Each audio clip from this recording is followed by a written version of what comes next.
On Mars, every heartbeat is a countdown. The promise of exploration hides a brutal truth. For the first colonists, there is no return to Earth, ever. Under 0.38 gravity, bones and muscles wither beyond repair, while cosmic radiation rewrites DNA at a pace no human body can withstand. NASA's own record holders struggle to walk after months in orbit. What happens after years or decades on the red planet? These are not obstacles you can fix with medicine or grit. They're irreversible scars etched by an alien world. So why is the dream of Mars colonization actually a sentence of permanent exile? And what does it do to a person and a civilization to know you can never come home? Gravity on Mars is just 0.38 that of Earth. The effects start quietly, almost invisible at first. Every month, bones lose nearly 1% of their density. After a year, the total loss can reach 10% or more. Muscles shrink too, up to 20% gone in a single year, even with daily exercise. The body adapts to the lighter load, but it's a one-way adaptation. On Earth, gravity constantly pulls against the skeleton, keeping bones dense and muscles strong. On Mars, that pressure is missing. Scott Kelly spent nearly a year on the International Space Station, floating in microgravity. When he came home, he struggled to walk, his legs shaky, his balance off. It took more than a year for him to recover most of his strength, and some losses never fully reversed. On Mars, the process is slower but just as relentless. Over years, the changes stack up. After enough time, even standing on Earth again becomes impossible. The body forgets how. Radiation on Mars doesn't announce itself. It slips through walls, seeps into tissue, and rewrites the rules of biology. The surface of Mars is drenched in galactic cosmic rays, heavy ions that slice through cells and shatter DNA. Annual exposure in a well-shielded habitat still reaches 150 to 250 millisieverts. That's more than 50 times what most people receive on Earth. Stay 2 years and the total dose climbs past 1 sievert. Dr. Francis Cucinotta, a leading NASA radiation expert, warns that these levels are not just numbers. They represent a 3 to 5% increase in lifetime cancer risk, and that's on top of all other dangers. DNA double-strand breaks pile up, overwhelming the body's repair systems. Chromosomes rearrange, mutations accumulate, and the immune system falters. In animal studies, these doses trigger early cancers and lasting immune suppression. For Mars colonists, the damage isn't just theoretical. Each year spent on the red planet makes a safe return to Earth's biosphere less likely, and for some, medically impossible. Telomeres are the protective caps at the ends of DNA, a kind of biological timer for every cell. On Mars, this clock runs differently. Dr. Susan Bailey, who led the NASA twin study, found that long-duration spaceflight first stretches telomeres, then snaps them short, leaving cells vulnerable to aging and cancer. For Mars colonists, exposed to cosmic rays year after year, these changes stack up. The body's repair crews fall behind. Mutations slip through.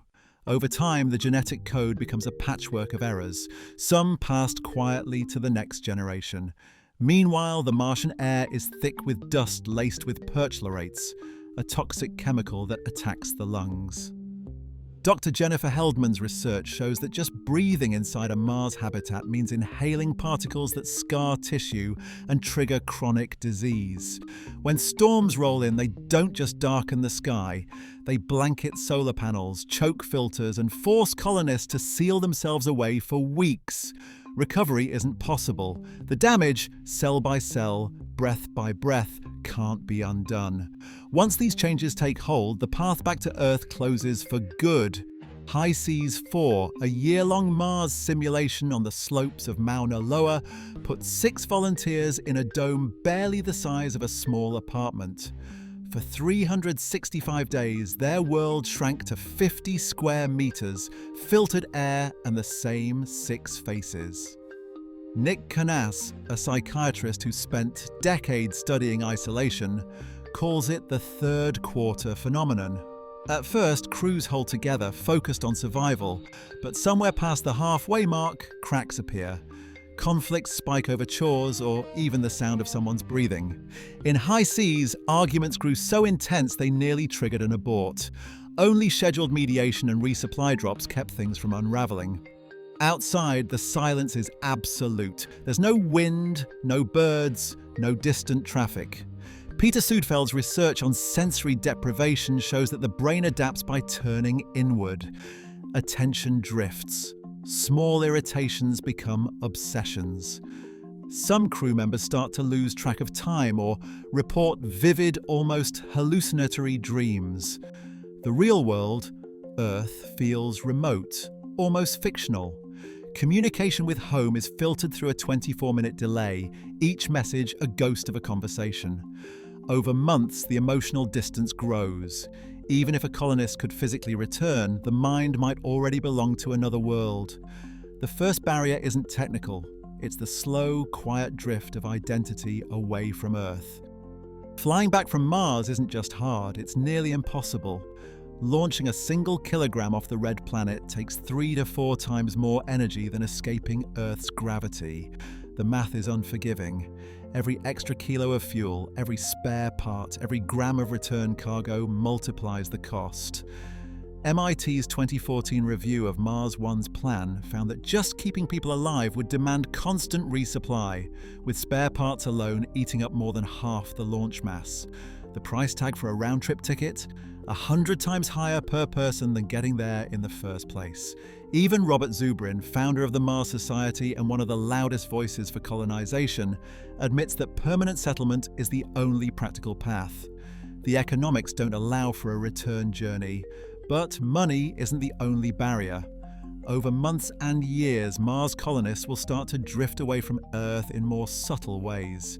With a 24-minute delay on every message, conversation turns into a series of monologues. Jokes fall flat. New slang and inside references develop, at first as a way to cope, then as a badge of belonging. Linguists studying Antarctic stations have tracked the rise of unique vocabulary and accents in just a few seasons. On Mars, cut off by distance and delay, the process accelerates.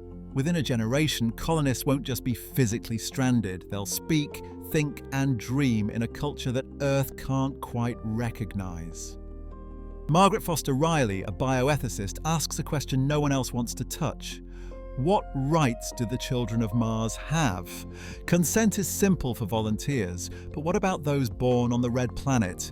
Children who never chose exile, who inherit a body shaped by weaker gravity and a sky full of radiation.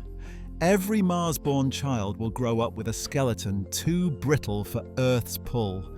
Even a short visit home could shatter bones or collapse lungs. The decision to settle Mars locks not just the pioneers, but every future generation into a world they can never leave. Riley points out that informed consent, the bedrock of medical ethics, breaks down when applied to descendants. No one can ask a child's permission to be born into permanent separation. For families, this means saying goodbye not just to parents or siblings, but to entire bloodlines. The moral cost stretches farther than any rocket ever could. No one has written the laws for life on Mars. The Outer Space Treaty, signed in 1967, bans nations from claiming territory beyond Earth, but it says nothing about permanent settlements or the rights of the people who live there. John Logsdon, a leading space policy expert, warns that every Mars colony will be a legal island, cut off from courts, governments, and the protections most people take for granted. If a child is born on Mars, whose citizen are they? If a crime happens, who investigates? Who decides guilt? Who enforces any punishment? The treaty was written for flags and footprints, not for birth certificates or inheritance. There are no legal precedents for a society where return is impossible, and every new law must be invented from scratch. Without a framework, Mars could become a place where rights depend on the strongest voice in the room, not on justice. The legal vacuum is as real and as dangerous as the physical one outside the habitat walls. On Mars, surface gravity is just 0.38 times that of Earth, a fact shown to cause 0.9% bone loss per month and up to 20% muscle loss per year, based on ISS astronaut studies. Combined with annual radiation exposure of 150 to 250 millisieverts and irreversible telomere shortening, these biological changes make a safe return to Earth medically unfeasible for long-term colonists. Psychological research, including HY-SEAS mission logs, documents the profound mental and social adaptation required to survive in isolation with a 24-minute communication delay. Today, no treaty or law covers the rights of Mars-born generations or guarantees their autonomy.